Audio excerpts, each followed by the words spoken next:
Hey guys, BikeBlogger here. It's raining outside, so I'm going to do some more bike maintenance videos here. I got my mountain bike up on the bike stand here. I need to replace the tire on the rear here. So let's go ahead and do that. I got the bolts already loose. Just going to take the wheel out. Alright, so let's take the tire off. Just falls right off here. It must have taken the tube already off. So here's the wheel.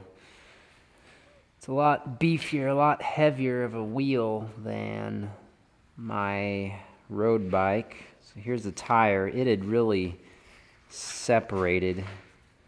Let's see here. Where's that section that was like totally, yeah. Look at that. Yeah, this thing's just falling apart.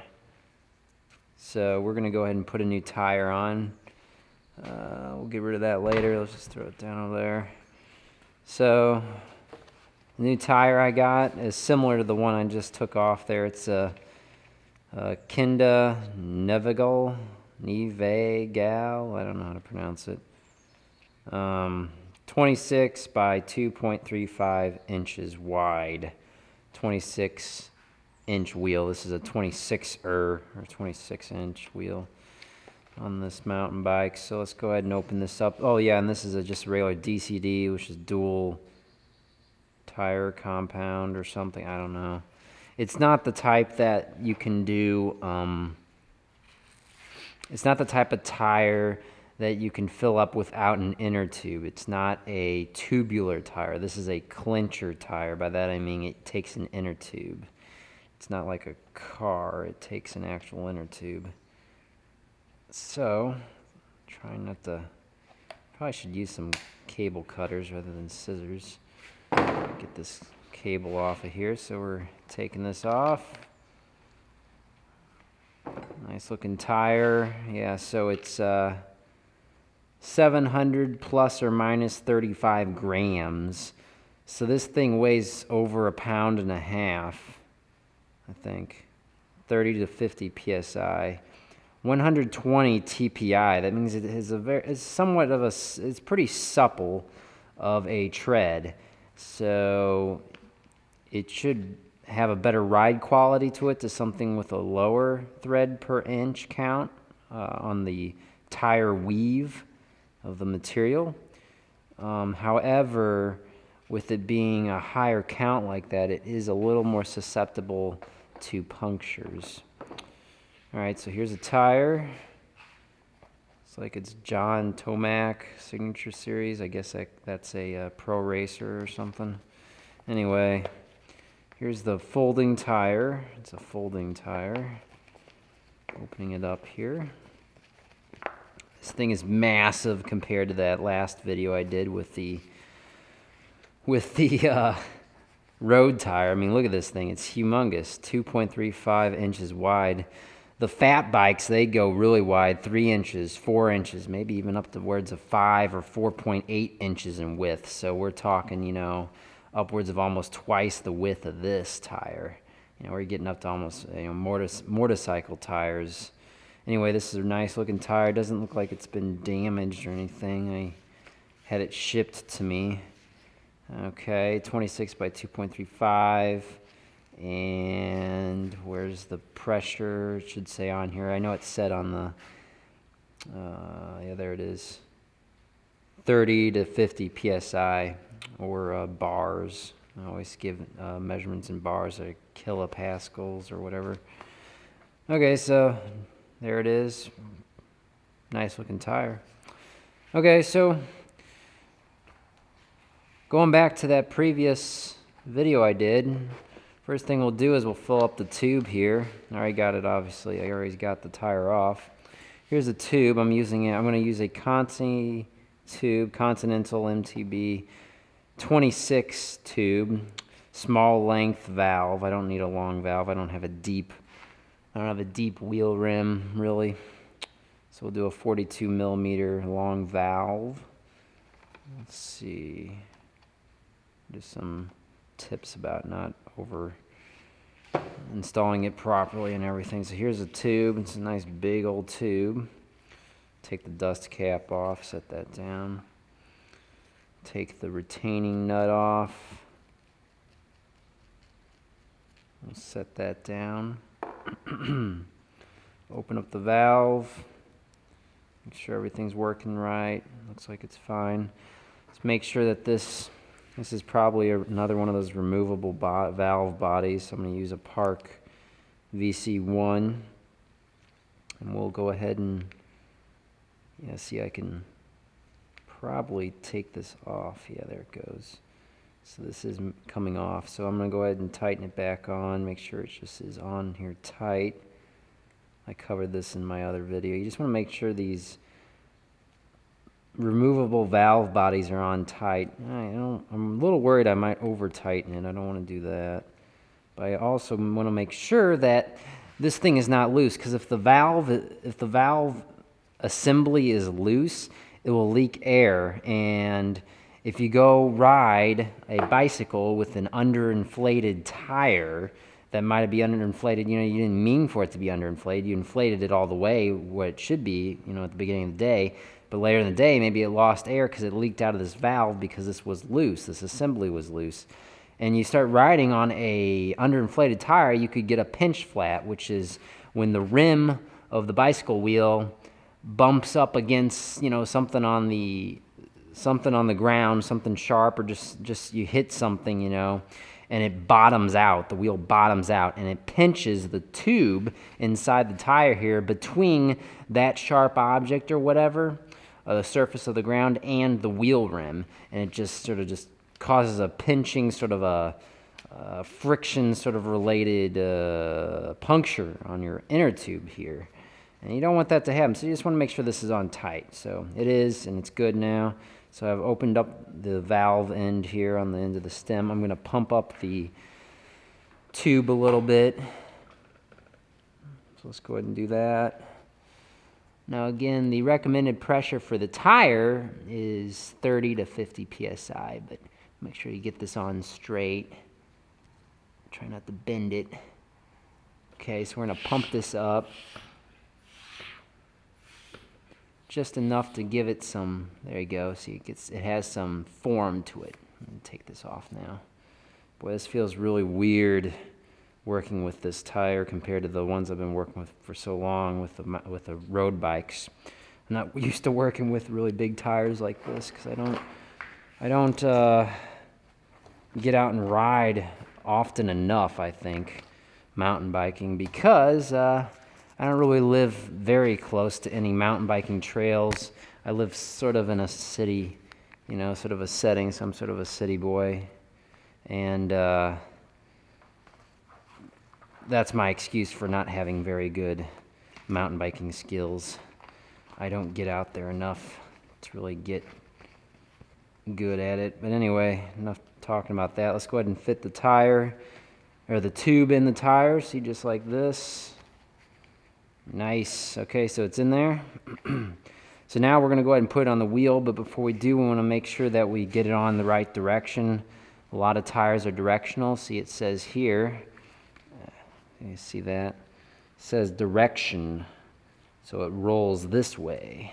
So when you put it on the bike, it'll roll like this. So we want to make sure that's on here correctly. See, the disc brake, this disc rotor here is on this side of the bike, the side opposite of the, set that down for a second, side opposite of the drive train, the chain, in other words, on the other side. Now, before I install this, I'm going to look at my wheel rim. This is a used bike. It's had some abuse, at least it appears it has. Make sure there's just nothing really sharp. Make sure the wheel rim's in pretty good shape. Now would be a perfect time if you were going to, or if you got any, I don't have any unfortunately, install a fresh rim strip. That would be this yellow thing here.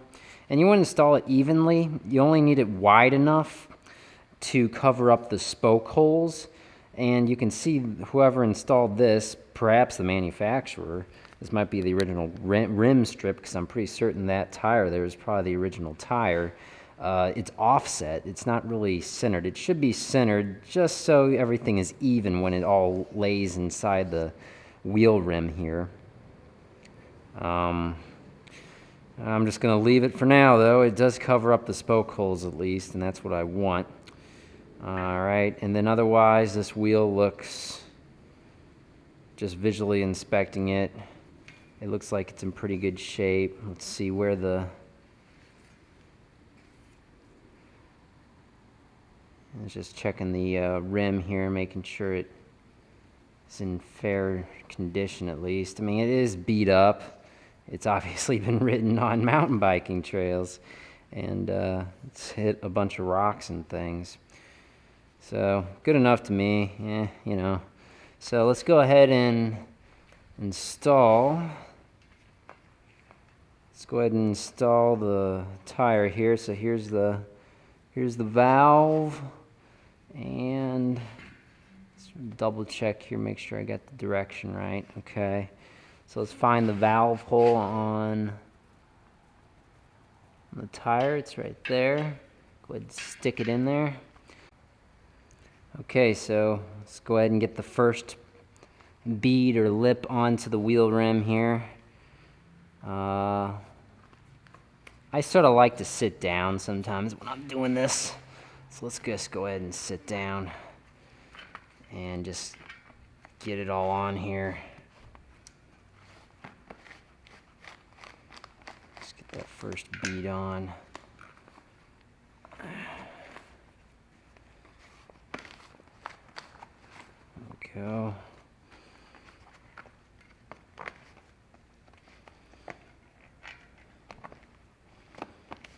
There we go.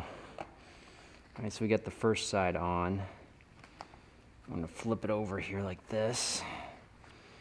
I just want to make sure that the tube is up in the rim all the way. And we want to make sure this valve stem can still move up and down easily. It can. So now what I'm going to do is I'm going to let the air out of the valve. So I don't need any air in there anymore. Just letting it all out. And now I'm going to make sure that this tube is all the way up over the hump of the wheel rim.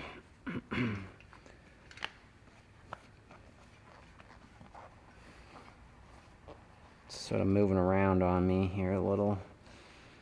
And now what we'll do is let's go opposite of the valve. There's the valve. So we'll go opposite of it and we'll start fitting in the other section of tire. We're just going to feed it in, go all the way around and feed it in.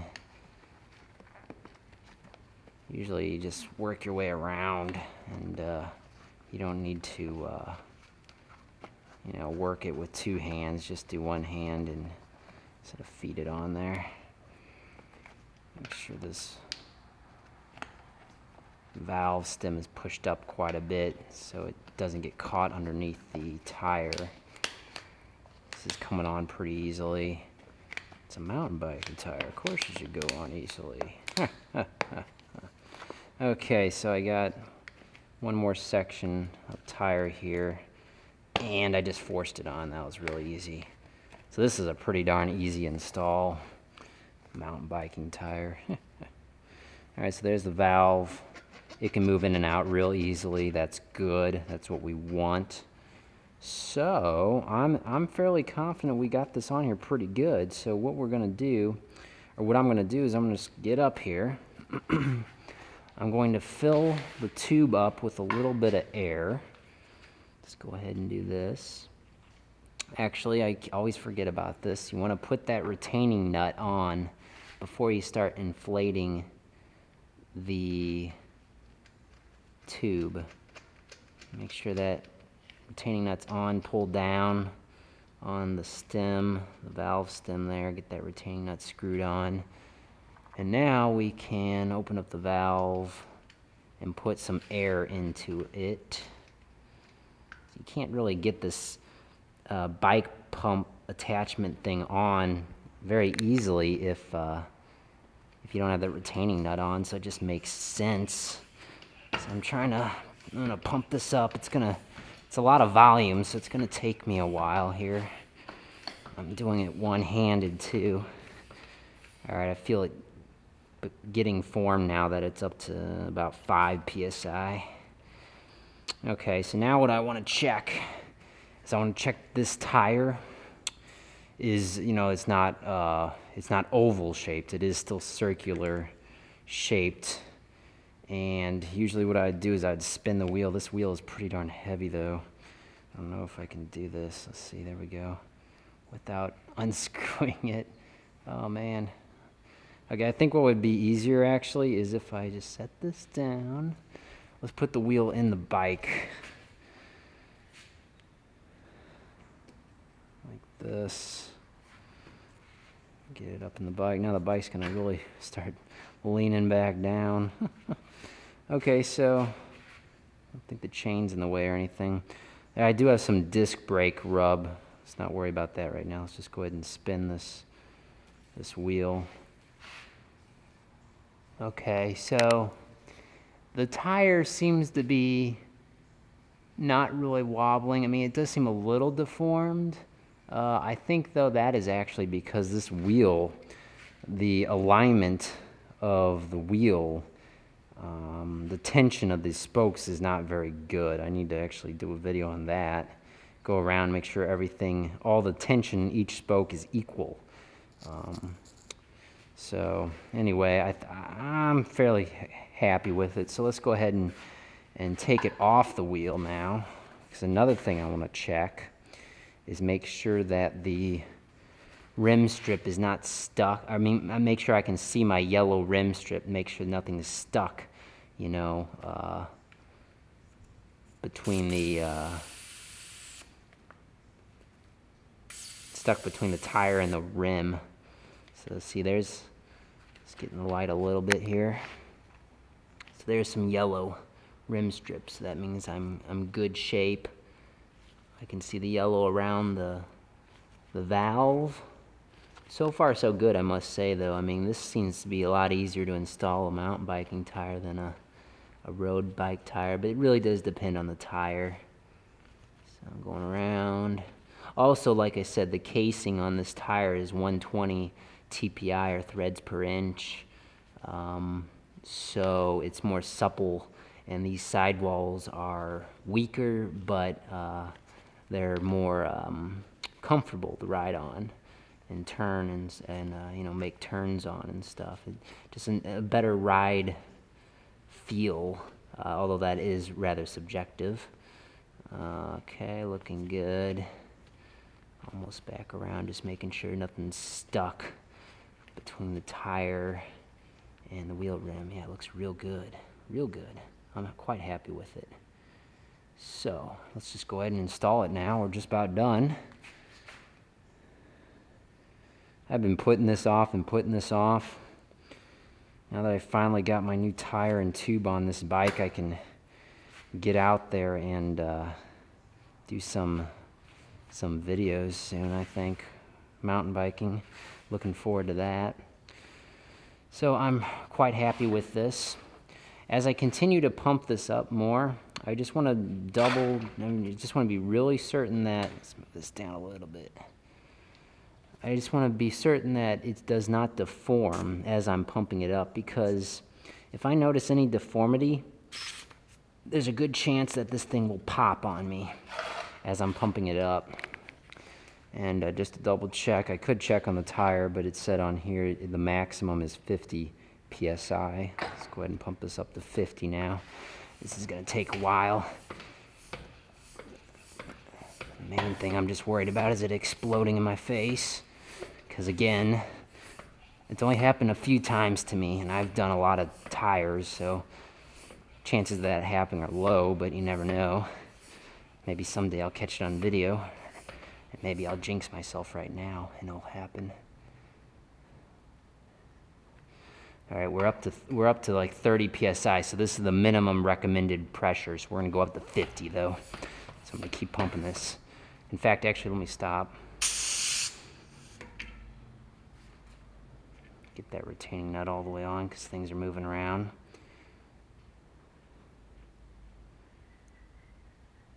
All good so far.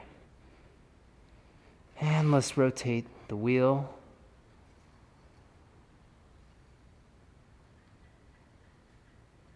It looks good to me still.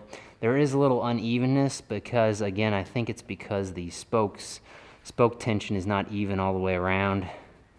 I'll have to check that sometime. I got a little tool for doing that. 40 PSI, almost at 50 now. A lot of volume.